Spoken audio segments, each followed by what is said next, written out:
Dry Tortugas. Go. Yeah, this is a very, very secluded, I think the most secluded national park in the country. It's called Dry Tortugas. It's like 70 miles off the coast of Key West.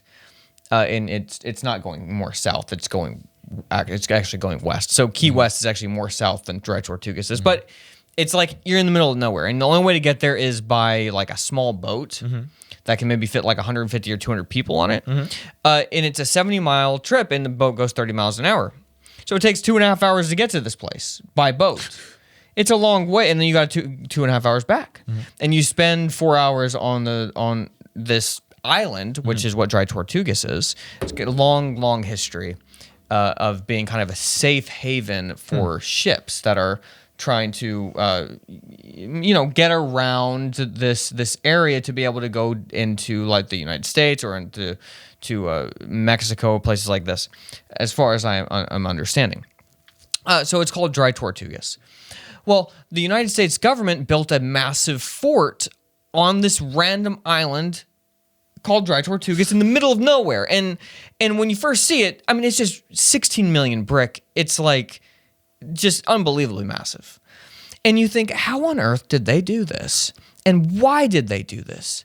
When they had wood ships and it would take like 30 or whatever, however many hours to just send a load of one thing here. But it's the history of it is so interesting. And if you ever get a chance to go there, I would highly suggest going there. Me and Sarah did that on our trip.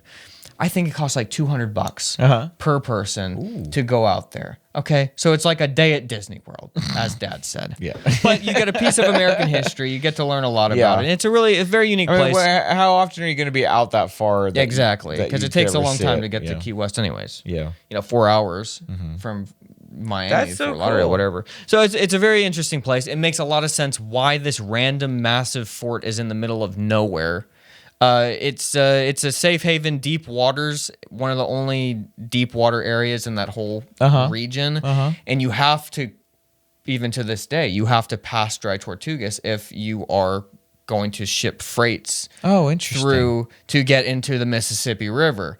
So it's basically around this fort is 3 miles of deep water, and so they have just an ungodly amount of cannons that they had on this place. What? Cannons that they had out here that could shoot and just obliterate anything for 3 miles. Dude, so they made this insane thing after the War of 1812. The Americans made this after the War of 1812 when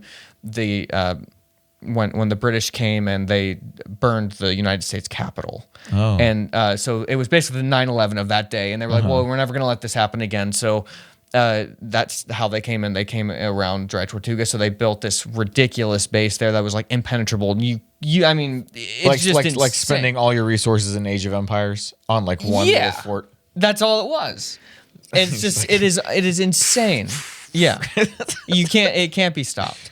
So it's just a very, very, very interesting place, and it never fired a shot, but it took a lot of. I mean, there was no reason for it to because you wouldn't even try. Never needed to. But it played a big role in the Civil War. Interesting story in the Civil War about how the Florida just left the Union, and so they were like, hey, we need to go down to Dry Tortugas because it's going to be pretty valuable.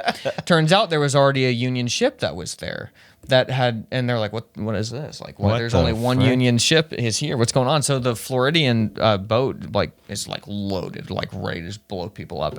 But there's there's a ship here, and there's like the most defended thing in the world. So we're not gonna. So they just pull up, and they're not getting shot at. They're confused. So what's going on? So they keep pulling up, and they land, and then the Florida general or whatever. Admiral, whatever they're called, gets off the ship and like walks up to the the gate, and then the Union guy comes out, and he's like, hey, the Floridian dude was like, hey, like you guys got to forfeit. We're gonna blast you to death because we need this. And the Union dude was like, no, we're like, you guys have like an hour to leave. We're like loaded. We're going to blow you guys apart. We will only let you survive so that you could go back and tell nobody to try this again. The Florida guy just like turns around and leaves. The Union had nothing. They had no anything. They had 36 guys. This place could hold 2,000 people for like a year. Wow. They had 36 people with like no ammunition, and they just got there one day before because they anticipated Florida was going to leave, so they sent people out. Wow. Got there one day before, and because of that, basically, because of Lincoln's Anaconda Plan, which basically meant they were going to blockade all of the South so they couldn't get any boats in to like replenish their their dwindling of everything. Yeah. And that's basically why the South lost, because the Anaconda Plan worked, because they were able to blockade all like the Mississippi and all this stuff. And yeah, it's very interesting. They were able to get up the river, and if they hadn't bluffed and Florida had taken Dry Tortugas, it would have been way, way, way harder for them to do that, because the Union's just sending ships constantly around this thing. Wow. It's a very interesting story. Fascinating. I gotta go check this place out.